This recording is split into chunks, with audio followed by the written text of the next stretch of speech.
beribadah kepada Allah, kita jauh-jauh datang ke Masjid Nabawi, Masjid Nabi. Kenapa? Karena satu kali kita salat di Masjid Nabi ibaratkan 10.000 kali salat di lainnya Masjid Nabi. Kemudian kita bahawa berusaha kita untuk salat di Masjidil Haram. Satu kali salat di Masjidil Haram kelebihannya adalah 100.000 kali lebih afdal daripada masjid selain Masjid Nabawi dan Masjid Haram itu sendiri. Kita cari itu ibu yang dirahmati oleh Allah Subhanahu wa taala. Tetapi sering dilupakan oleh sebahagian dari jemaah kita, oleh sebagian dari kaum muslimin dan kaum muslimat. Itu sering mengucapkan dalam beberapa perjalanan, baik itu dalam masyarakat, dalam majlis ta'lim, majlis ilmu, kemudian dalam perjalanan-perjalanan yang lain melakukan syafar, bahkan perjalanan syafar umrah sendiri. Apa yang sering kurang di dalam hal tersebut? Yaitunya persoalan yang inti. Apa itu yang menjadi persoalan yang inti? Kita sibuk dalam rangka mencari kelebihan amal, banyak-banyak beramal, tapi lupa kita dasar daripada amal itu dalam persoalan taharahnya. Taharah yang maksudnya jauh-jauh kita salat pergi ke Masjid Nabi, ke Masjidil Haram, tapi taharah belum selesai. Jauh-jauh kita datang ke masjid hari ini, taharah belum selesai. Bagaimana mungkin ibadah kita diterima oleh Allah? Untuk ibadah salat mesti kita sempurnakan dulu syarat-syarat. Syarat-syarat itu adalah di antaranya taharah. Sempurna bersucinya dulu. Inilah yang kurang kita temukan di sebahagian jamaah kita yang dirahmati Allah. Bahkan beberapa kajian yang ditemukan dan aku tak menyangka jamaah pula hebat saudara. Lah paham saudara dalam persoalan taharah, lah paham saudara dalam persoalan bersuci. Ternyata mencari di lapangan itulah yang menjadi persoalan. Ibadahnya rajin, baca Qurannya rajin, majlis ta'limnya rajin, hadir di pengajian, tapi persoalan taharah jarang dibahas.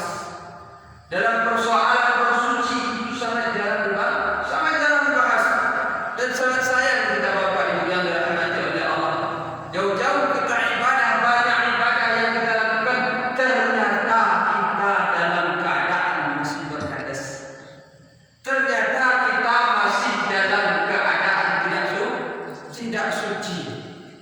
Bahkan aku pernah menemukan, maaf Bapak Ibu yang dirahmati Allah, beberapa hari yang lalu persoalan itu jarang membahas.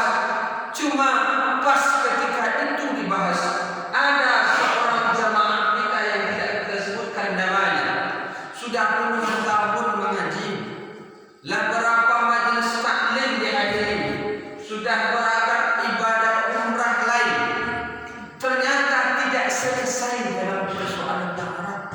Kan sayang kita Bu. Nah, persoalan taharah tidak selesai. Dalam persoalan taharah bersuci itu adanya dari hadas, mengangkatkan hadas dan menghilangkan najis. Hadas itu ada dua, ada hadas yang besar, ada hadas yang kecil.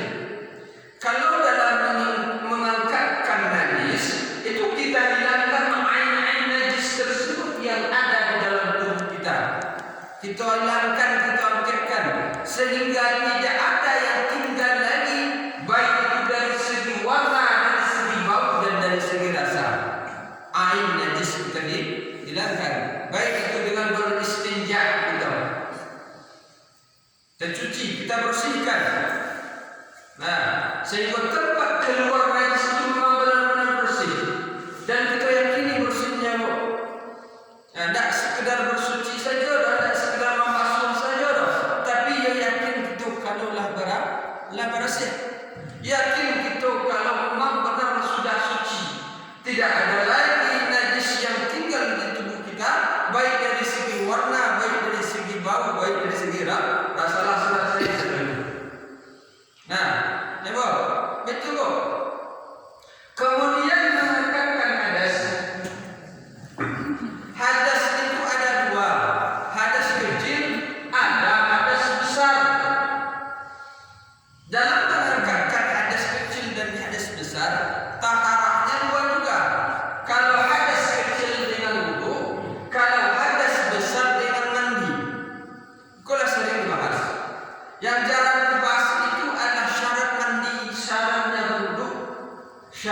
mandi dan syarat berwudu. Ternyata mau mandi kita penuhi syaratnya dulu. Mau wudu kita penuhi syaratnya terlebih dahulu. Lah do syarat mandi dan wudu belum? Karena syarat ini adalah salah satu tergantung sah ibadah baginya. Dia tidak bahagian dari ibadah. Dia luar dari ibadah, tetapi ibadah akan sah kalau sempurna syaratnya. Ada syarat dan berkekalannya syarat sampai akhir ibadah. Dalam persoalan wudu dan persoalan mandi, yang menjadi syaratnya itu 5. Yang pertama adalah ma'ul mutlaqun, air yang mutlak. Air yang mutlak yang suci lagi mensucikan, yang namanya tidak dikaitkan dengan yang sesuatu yang lain. Ia pada suci ya kok, ia pada bersih ya kok. Itulah yang dikenal dengan air yang 7 itu. Baik itu air mata air, air sumur, air sungai, air hujan, air laut, air embun, air salju, 7 macamnya. Tanpa ada pengkaitan nama di belakang.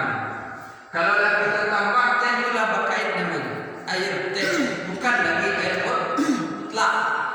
Kemudian air itu dalam keadaan suci lagi mensucikan. Suci lagi mensucikan bukan air yang musta'mal, bukan air yang sudah dipakai. Kadar dari air yang terkumpul dalam suatu wadah mesti mencapai 2 kula. Kalau air itu akan berbalik, sudah bau kita kebacaan air dalam wadah itu akan suci dia ketika kadarnya sampai 2 kula. Kalau tidak sampai 2 kula, kalau masuklah kelebihan wudu kita, kelebihan bersuci kita kepada air yang kurang 2 kula, maka air tersebut dinamakan air musta'mal. Air yang sudah terpakai tidak lagi mensucikan. Berapa kadar dari 2 kula itu? 2 kula itu adalah sehesta tambah 1/4 hesta orang normal. Maka dihitunglah dalam normalnya, yaitunya kalau di bahasa Arabnya 500 liter negeri Baghdad, kalau di bahasa kitanya 270 liter.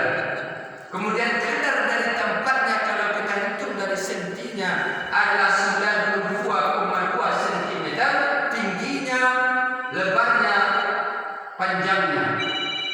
Itu kadarnya air itu akan suci mensucikan.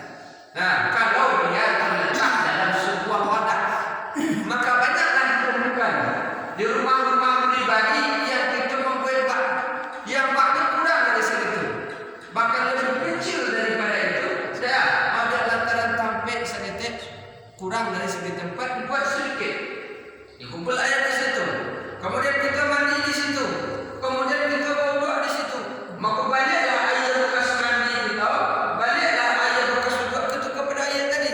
Maka air itu musta'mal, tidak lagi suci mensucikan. Kalau kita